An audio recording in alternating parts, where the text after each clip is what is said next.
예, 오늘은 말씀드린 대로 우리 구약 성경의 룻기를 봅니다. 여러분 성경이 구약 성경이 39권이 있고 신약 성경이 27권이 있죠. 통합 66권의 책이 성경에 있는데 그 중에서 여자의 이름으로 성경책 이름이 된 건 딱 두 권이에요.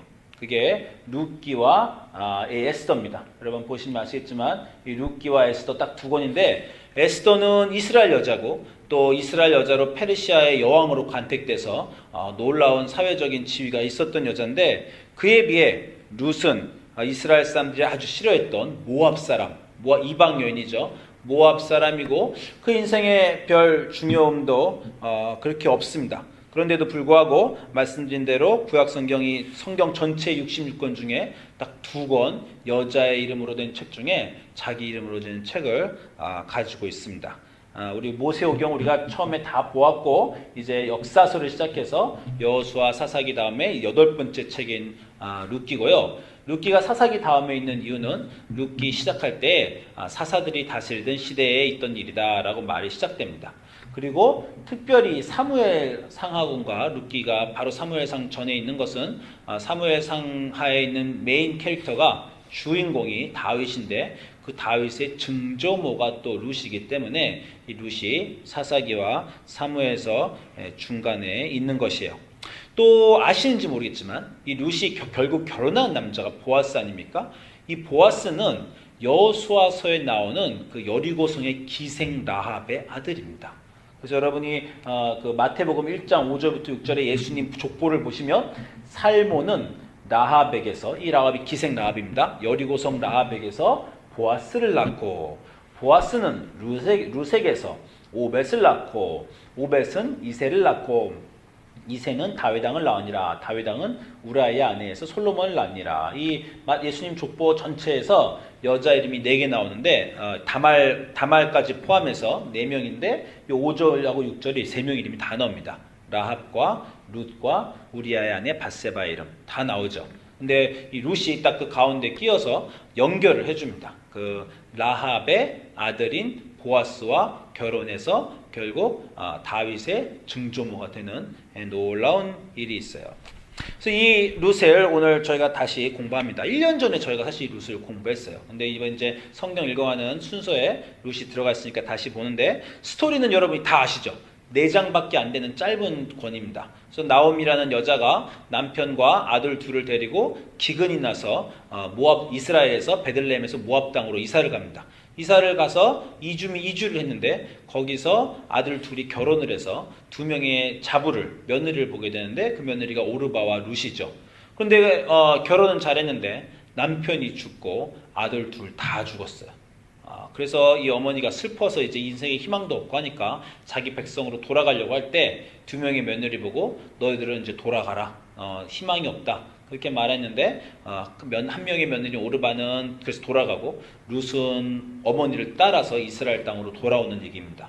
돌아와서 나오미의 친족 중에서 보아스란 남자와 룻이 결국 다시 결혼해서 그 친족이 이제 기업을 물은다. 그래서 남편이 일찍 죽고 자식이 없으면 친족 중에 그 여자와 같이 결혼해서 그 낳은 아이가 먼저 죽은 아버지의 이름을 이렇게 이어주는 그런 전통이 있어요. 한국 사람은 이런 거 익숙하죠. 그렇죠? 한국 사람은 이게 뭐 큰 집에 애가 없으면 작은 집 가서 이렇게 애들을 좀 이렇게 업동이라 그럽니까? 이렇게 데려와가지고, 네?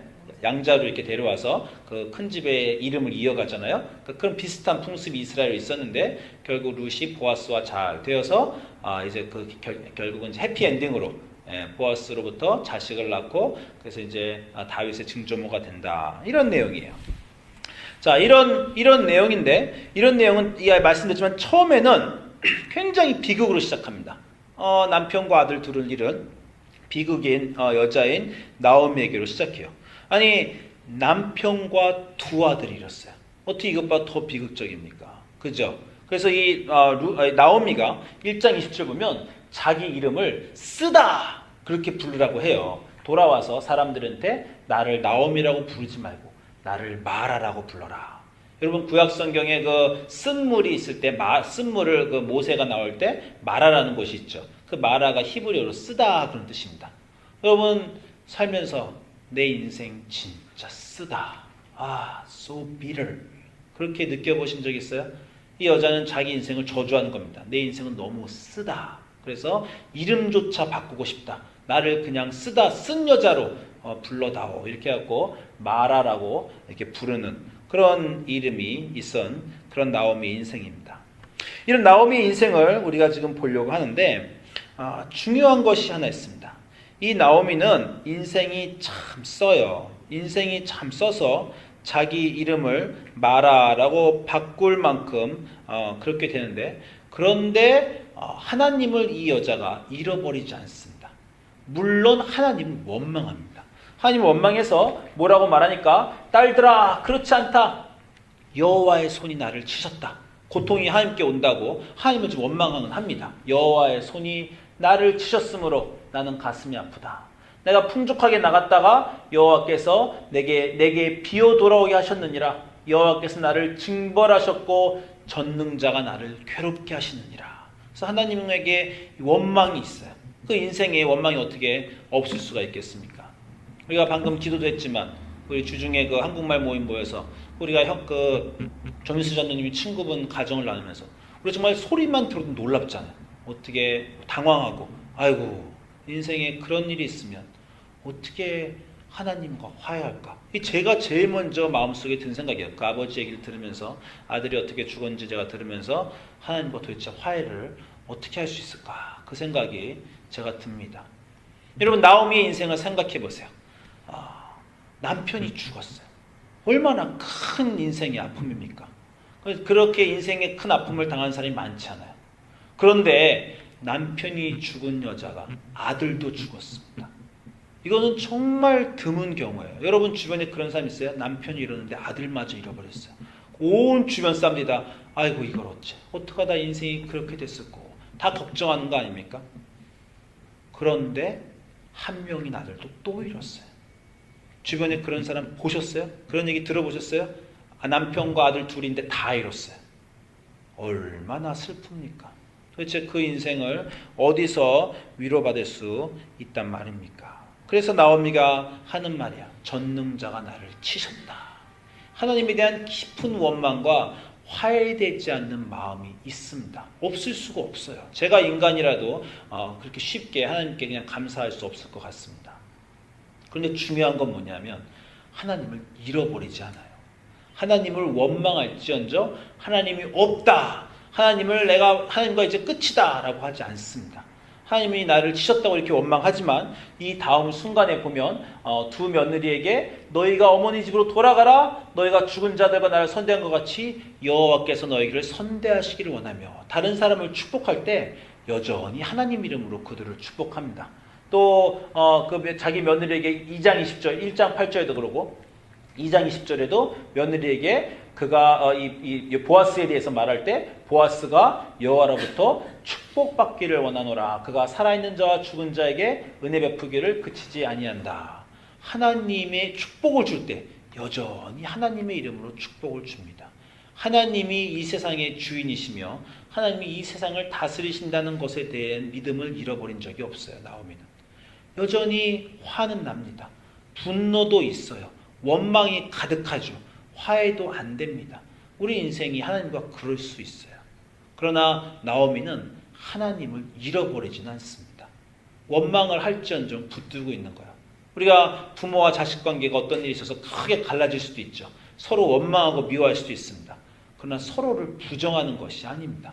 그분이 내 어머니가 아니고 내 아버지가 아니다 라고 말할 수 없는 것처럼 나오미에게는 하나님은 여전히 하나님이고, 그래서 그 하나님의 이름으로 누군가에게 계속해서 복을 주는 그런 사람이 됩니다.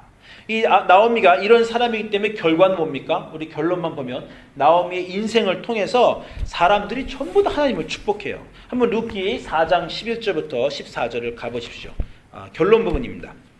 룻기 4장 11절에서 14절 보면 이제 룻과 보아스가 잘 되는 그 순간에 사람들이 룻과 보아스를 축복하고 나오미를 축복하는 장면입니다. 룻기 4장 11절에서 14절 제가 봉독하겠습니다. 성문에 있는 모든 백성과 장로들이 가로되 우리가 증인이 되노니 여호와께서 내 집에 들어가는 여인으로 이스라엘 집은 세운 라헬과 레아 두 사람과 같게 하시고 너로 에브라에서 유력하고 베들레헴에서 유명케 하시기를 원하며 여호와께서 이 소년 여자로 내게 후사를 주사 내 집으로 다말이 유다에게 나와준 베레스의 집과 같게 하신도다. 이에 보아스가 룻을 취하여 아내를 삼고 그와 동침하였더니 여호와께서 그로 잉태하게 하심으로 그가 아들을 낳은지라. 여인들이 나오미에게 이르되 찬송할지어다. 여호와께서 오늘날 내게 기업 물을 자를 없게 아니하셨도다. 이 아이의 이름이 이스라엘 중에 유명하게 되기를 원하노라. 이 여자 나오미의 인생과 룻의 인생에 하나님의 그 직접적인 목소리가 들리지 않지만 사람들이 그들의 인생을 통해서 하나님 이를 높이고 하나님을 축복합니다. 성에 있는 장로들도 온 백성의 온 여자들도 나오미에게 여호와의 이름으로 축복하고 결국 여호와께서 아이를 주시는 걸로 성경에서 고백하죠. 우리가 다 잃어버릴 수 있어요. 인생에 우리가 예상치 못한 일이 일어날 수 있습니다. 장담할 수 없어요. 그런 일이 일어나면 원망도 생기고 하나님 어찌하여 이렇게 하셨습니까? 우리 예수님도 그렇게 말씀하셨어요. 아버지 어찌하여 이렇게 하십니까? 그런 순간이 올 수도 있습니다. 그러나 그 하나님을 붙잡고 그 하나님 안에 계속 있으면 하나님이 희망을 주십니다. 하나님이 희망이 되어 주실 것입니다. 아멘. 또 하나님이 희망이 되고 희망을 주시는데 이 나오미의 인생에서의 희망은 누굽니까? 나오미의 인생에서의 희망은 룻입니다. 룻이 나오미의 인생의 희망이 돼요. 이 아들들 다 죽고 며느리만 남아서 며느리에게 이 얘기를 이제 하는 걸 다시 봅니다. 나오미가 두 며느리에게 돌아가라 그럽니다. 왜냐하면 희망이 없어요. 자기는 이제 남편도 잃고 자식들도 잃고 후사들도 뭐 손자 손녀라도 있으면 손자 손녀라도 보면서 살 텐데 아무것도 없으니까 돌아가면서 이제 그들에게 하나님의 이름으로 축복하고 너희들이 돌아가기를 원한다. 그리고 돌아가라고 합니다. 돌아가라고 했더니 일단은 둘 다 안 돌아간다 그럽니다. 나오미와 룻이 둘 다 1장 10절에 우리는 어머니와 함께 어머니의 백성에게로 돌아가겠습니다. 왜 이렇게 말했을까요? 몇 가지 이유가 있을 것 같은데 일단 너무 야속하잖아요. 그죠? 홀로 된 어머니를 내치기 어렵습니다. 우리도 다 이 선한 마음이 있는 사람은 자기의 어떤 책임이 있으니까 내가 며느리 된 책임으로 홀 시어머니를 이렇게 버려두고 갈 수 없다는 책임감이 아마 작용을 했을 거예요. 또는 시어머니를 버려두고 시어머니 혼자 됐더니 버려두고 도망 나왔다. 이런 불명예를 쓰고 싶지도 않았겠죠. 그래서 일단은 둘 다 어머니와 같이 간다. 이렇게 책임감에서 나왔든 어떤 자기의 명예에서 나왔든 어떻게 끌려가서 한 말이든 얘기를 했습니다. 근데 나오미가 현실 인식을 이 사람들에게 시켜줍니다. 뭐라 그럽니까? 내 딸들아 돌아가라. 너희가 어찌하여 나와 가려 하느냐? 내 태중에 너희 남편 된 아들들이 있느냐? 나는 늙어서 남편을 두지 못하고 소망이 있어 내가 남편을 두어서 아들들을 또 낳는다 하더라도 너희가 어찌 그들이 자라서 다시 그들과 결혼하기를 기다리겠느냐? 그렇지 않다. 너희는 그냥 돌아가라. 현실 인식을 시켜줍니다. 현실 인식은 뭐예요? 너희가 나와 가면 너희 인생엔 아무 희망이 없다. 미래가 없다. 라는 얘기를 이제 나오미가 그 며느리들에게 해주는 겁니다. 그래서 며느리들이 결국 이제 돌아가게 됩니다. 오르바는 돌아가게 되죠. 오르바는 이제 어머니들을 떠나서 돌아가는데 실제로 돌아가지 않고 만약에 이 어머니와 있으면 아주 힘든 인생이 펼쳐지게 되어 있어요. 여러분이 돌아가지 않은 룻의 인생을 보시면 나중에 룻이 어머니와 같이 자기 집으로 돌아가지 않고 어머니 나오미를 따라서 이스라엘로 돌아간 베들레헴으로 돌아간 룻의 인생은 어떤 인생이었습니까? 룻은 밭에 나가서 이삭을 줍는 인생이 되었어요. 그죠? 우리 이 스토리에서 유명한 그림도 있죠. 우리가 이제 옛날 미술 시간에 배웠던 이 존 프란시스 밀레의 이삭 줍는 사람, 이 그리너라는 이런 그림도 있는 건데 밭에 나가서 이삭을 줍는 거예요. 여러분 밭에 나가서 추수가 다 끝났는데 추수가 끝나고 실수로 떨어뜨린 이삭을 주우면 얼마나 죽겠어요. 그걸 열심히 주워서 밥 한 그릇 나오겠어요? 제가 이 성경을 읽으면서 딱 그런 생각이 들었어요. 룻이 어머니에게 어머니 내가 이삭을 주우러 가겠습니다. 차라리 삭바느질을 하지. 차라리 남의 집 식모를 하면 먹고 살 수는 있을 것 같아요. 제가 이삭을 주우러 간다는 얘기를 딱 들으면서 아니 오늘 이삭을 주우러 아침에 나가는데 저녁에나 돌아올 텐데 하루 종일 시어머니는 집에서 굶고 있겠구나. 이런 생각을 제가 했습니다. 그리고 이삭을 잔뜩 주워왔어요. 그래봤자 밥 2공기 나오기도 힘들 겁니다. 그 주순 이삭 털어가지고 밥알 만들어서 얼마나 나오겠어요. 하루에 한 끼 먹기도 힘들 겁니다. 그죠? 여러분 다 아시지만 우리 인생의 가장 큰 딜레마가 뭐예요? 매 끼 먹어야 된다는 거예요. 어느 때 여러분이 뷔페 가서 점심을 정말 너무 배 터지게 드셨어요. 12시에. 그러면 5시쯤에 밥이 먹기 싫어질 수도 있습니다. 밥을 점심 너무 많이 먹어서 저녁 건너뛰어야 되겠다. 그래서 7시까지 밥을 안 먹을 수도 있어요. 그래도 저녁 9시 되면 배고파집니다. 아까 저녁 먹을 걸. 이런 생각 들죠. 설사 배가 너무 불러갖고 저녁 안 먹고 건너뛰었어요. 그 다음날 아침 무조건 배가 고파서 음식을 또 찾게 되어 있습니다. 인간은 매일 먹어야 되고 3끼 먹어야 돼요. 근데 이걸 이삭을 주셔서 한 그릇씩이나 밥을 먹을 수 있는 정말 거지만도 못한 것 같은 인생을 지금 어머니와 살고 있는 겁니다. 설사 추수 때 이삭을 잘 주어서 매 끼 어떻게 굶지 않고 또는 하루에 한 끼라도 먹었다고 쳐요. 추수시가 끝나면 어떻게 됩니까? 추수가 끝나면 추수 뭐 기껏해야 2달일 텐데 추수 끝나면 나머지 10달은 어떻게 먹고 삽니까? 이 사람들이 살아가는 모양을 보면서 진짜 희망 없고 인생 없는 그 인생을 살고 있구나라고 그 생각이 듭니다. 그런 생각이 드니까 이 사람들이 이제 어머니로부터 떠나간 거예요. 안 갈 수가 없습니다. 그래서 이 오르바는 떠나갔어요. 근데 룻은 이 어머니가 현실 인식을 시켜줬습니다. 너 미래가 없다. 가면 그지처럼 우리가 살 수도 있다. 그러다가 굶어 죽을 수도 있다. 이렇게 현실을 인식을 시켜줬는데 왜 룻은 어머니를 끝까지 따라갔을까요? 어떤 사람은 룻이 책임감 때문에 따라갔다고 했을 수도 있습니다. 제가 왜 그건 아닌 것 같아요. 아까 처음에 우리가 본 대로 1장 10절에 두 며느리가 어머니 따라가겠습니다 말했을 때가 거기까지가 책임감으로 말한 거예요. 그 책임감을 어머니가 이제 면제시켜 줍니다. 아시겠지만 어머니들가 내 딸들아 가라 됐다 너희 마음 알았고 내가 너희 축복해 주고 그러나 나를 따라가면 아무 미래도 소망도 없다. 이제 가도 좋다. 여러분 오늘 한국에서 제 사촌이 저를 방문한답니다. 20년 만에 처음 방문하는 거예요. 그래서 1시 10분에 산호세 공항으로 온다고 했어요. 그래서 내가 라이드를 나가마 라고 딱 했는데 보니까 예배가 1시 반에 끝나잖아요. 그래서 제가 그러면 1시 반에 예배 끝나고라도 내가 너 라이드를 나가서 산호세 공항에서 픽업 이제 LA로 왔다가 산호세로 온대요. 그래서 픽업해서 호텔로 태워주마. 그랬더니 걔가 이제 제가 목사님인 줄 아니까 됐다. 교회 바쁜데 목사님이 어떻게 그 교회를 비우고 바로 오냐. 나 그냥 호텔로 택시 타고 가겠다. 이렇게 얘기합니다. 그럼 제가 뭐라 그래요? 그러냐. 저는 성의를 보이고 또 사촌으로서의 의무감이 있어서 그냥 해주겠다고 말은 했지만 해주겠다고 말하면서 속으로 어때요? 그거 하기 힘들 텐데 내가 그 점심 안 먹고 그냥 가고 또 미팅 안 하고 그냥 가기 힘들 텐데 그래도 사촌이 한국에서 온다는데 또 원망할 것 같기도 하고 해준다고 일단 말은 합니다.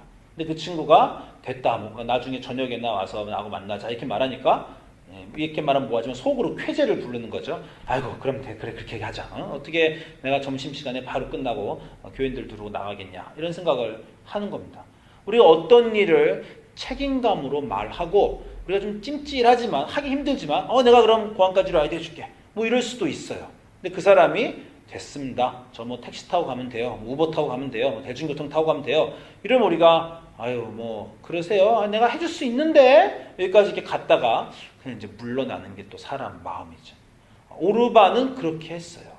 룻도 여기 순간에 그렇게 할 수 있었어요. 엄마가 됐다. 시어머니가 이제 너희는 돌아가라. 희망도 미래도 없다. 라고 해서 룻도 그냥 돌아갈 수 있었습니다. 돌아갈 수 있었기 때문에 나오미는 그냥 돌아간 거예요. 나오미는 입을 맞추고 그들에게로 돌아갔습니다. 나오미는 돌아갔는데 나오미는 돌아갔는데 룻은 오르바 죄송합니다. 제가 오르바는 돌아갔는데 이름이 좀 헷갈려요. 오르바는 돌아갔는데 룻이 안 돌아가고 아주 유명한 얘기를 하죠. 그 유명한 얘기가 뭡니까? 우리 아까 얘기한 대로 어머니를 떠나며 어머니를 따르지 말고 돌아가라 강권하지 마옵소서.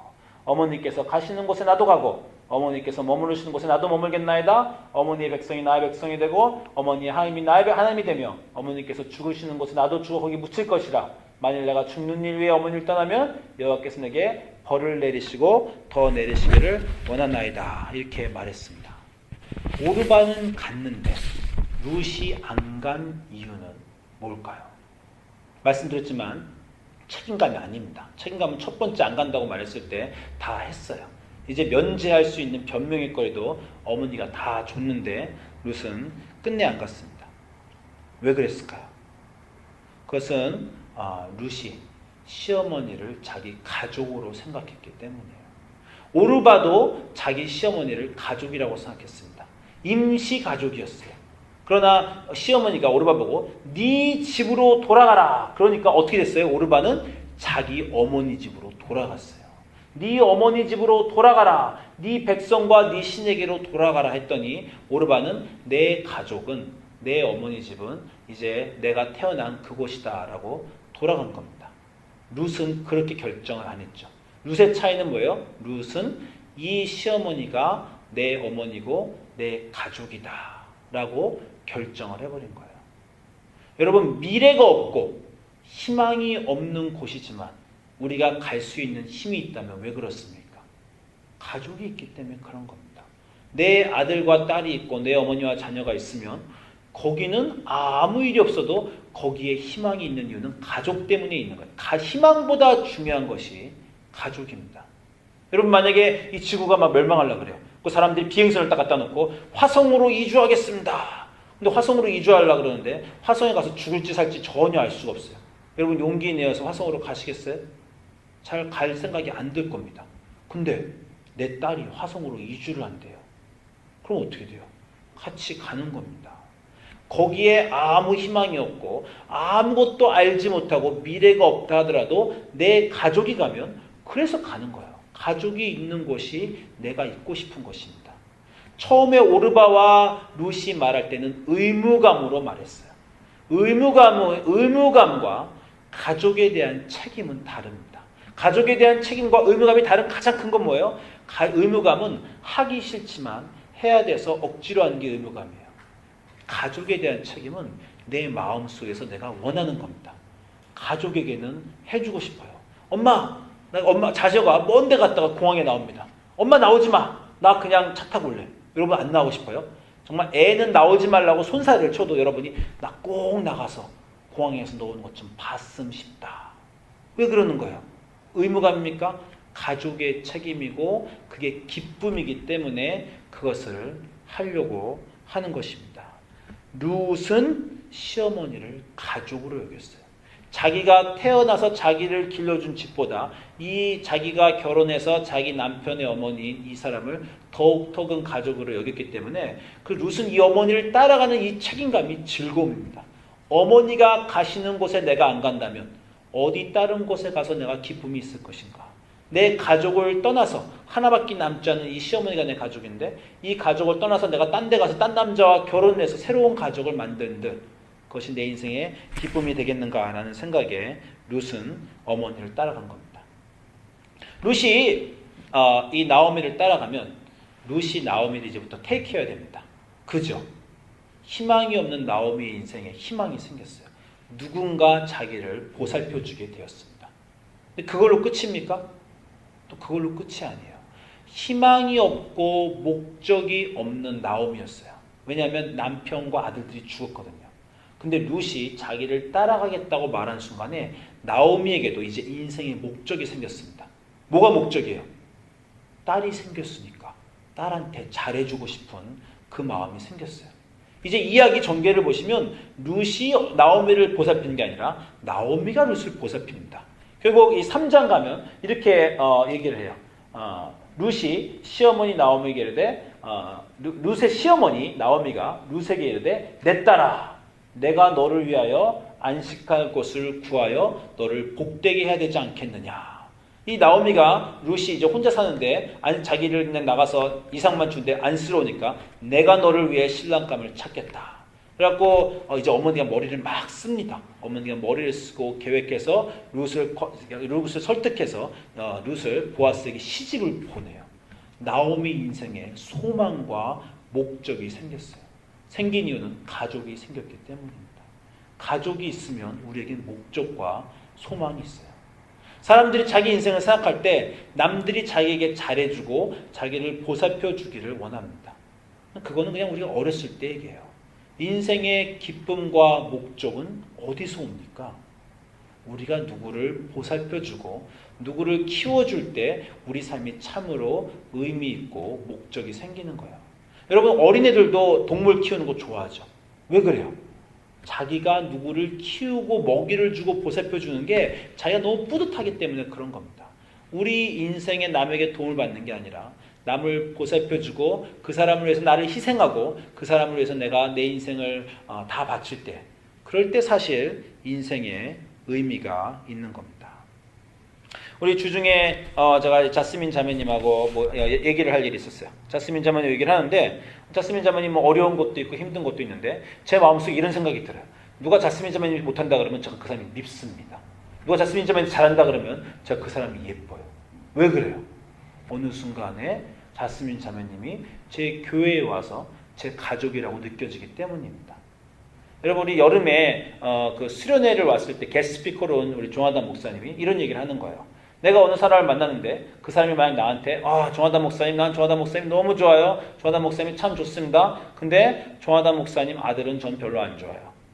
이렇게 만약에 누가 나한테 말한다면 내가 그 사람의 친구가 될 수 있겠는가? 이 종하단 목사님이 물어보는 겁니다.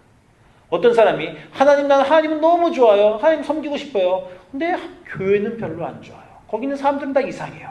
라고 말한다면 그 사람이 하나님의 친구가 될 수 있겠는가? 라는 질문과 똑같은 겁니다. 교회는 하나님이 만들어주신 가족이에요. 그 가족 안에서 우리가 서로 섬기고 사랑할 때 참 우리의 인생을 목표를 찾을 수가 있게 되는 겁니다.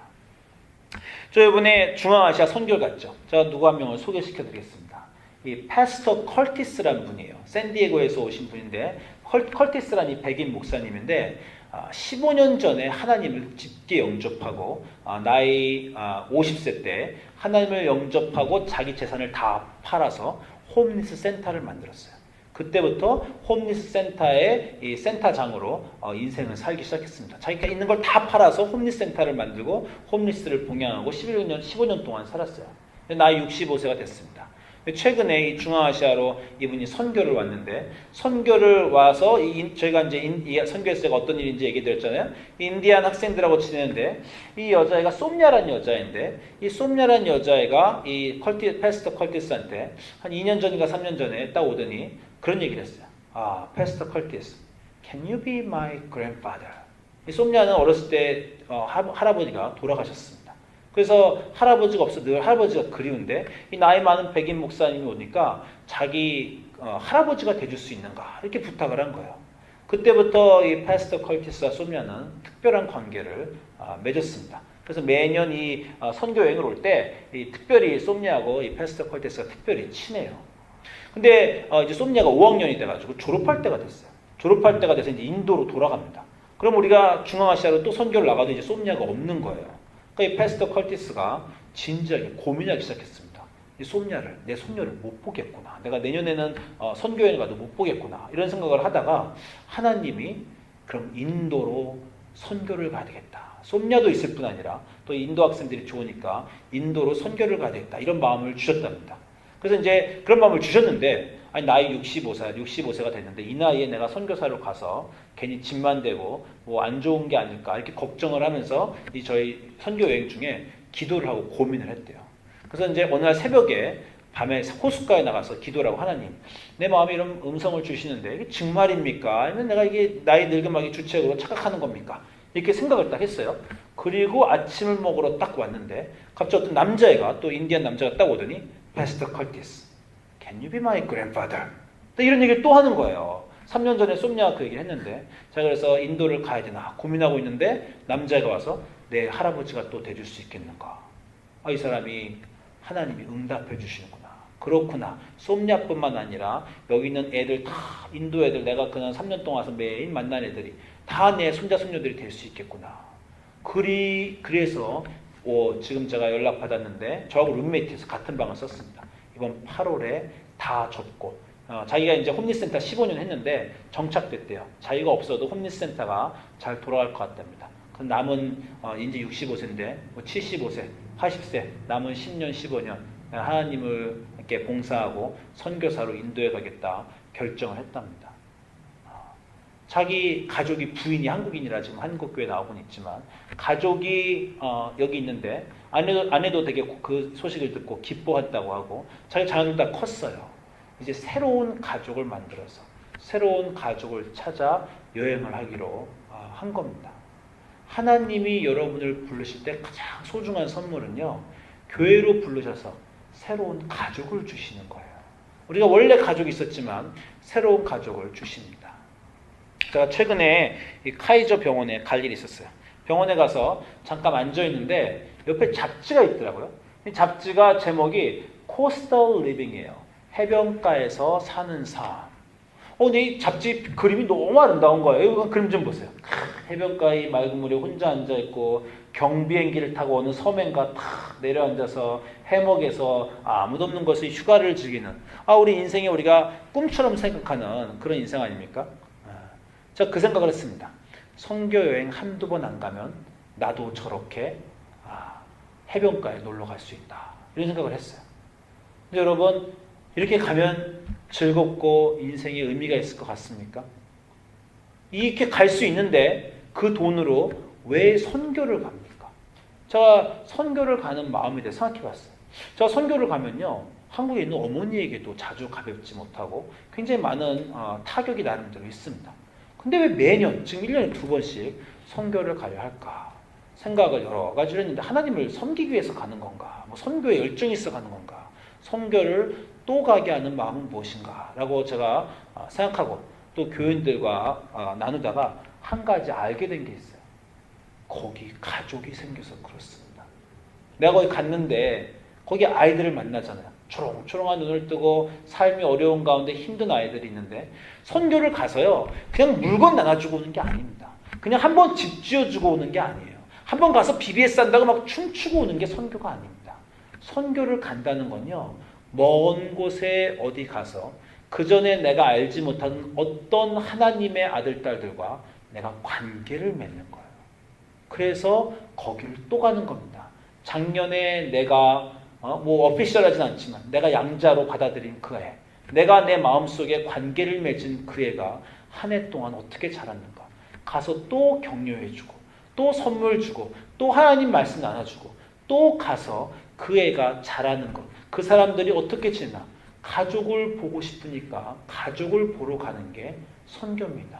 선교의 가장 소중한 거는 하나님이 선교를 통해서 여러분에게 저 먼 곳에 전혀 알지 못하는 인종과 관계없는 사람들에게 관계를 맺어 주신다는 거예요. 하나님은 우리 아버지시고 그 아버지가 여러분을 불러서 우리가 혹시 인생에 미래가 없을지 모르고 어떨 때는 참 인생의 소망이 뭔지 목적이 뭔지 그냥 매일매일 사는구나, 이거 그냥 이렇게 하다 죽는가, 이런 생각이 가끔 들 때가 있는데 그런 우리들을 교회로 불러주셔서 가족을 만들어주셨어요. 여기 네 가족이 있다. 이들을 보살피고 이들을 섬기면서 너 삶의 의미를 찾을 수 있고 네가 빛나게 될 것이다. 또 저기 먼 곳에 너의 가족, 기다리는 가족이 있다. 그 아이들과 그 사람들과 관계를 맺고 가족이 되어 네가 가진 모든 것을 다 쏟아붓고 희생하며 그들을 섬길 때 그 가족의 책임감이 인생의 기쁨이 되고 소망이 되고 목적이 된다는 것을 하나님 우리에게 알려주십니다. 룻은 그걸 배웠어요. 이 시어머니가 내 가족이구나. 영원히 떨어질 수 없구나. 내가 이 미래가 없고 희망이 없어도 이 어머니와 내가 함께 가는 거구나. 나오미도 그 자기의 며느리가 자기의 딸이 되었을 때 이 아이를 위해서 앞으로 내가 할 일이 있구나. 목적이 있구나. 내 인생에 소명이 있구나. 그렇게 알게 되는 가족이 만들어지는 책이 룻기입니다. 그 책을 통해서 예수님의 조상이 나오고 이스라엘의 역사가 이루어지는 것입니다. 우리의 삶도 하나님 안에서 가족을 만나 가족을 섬기고 가족을 보살필 때 우리의 삶이 의미 있어지기를, 소망이 있어지기를 주님의 이름으로 축원드립니다. 기도합니다.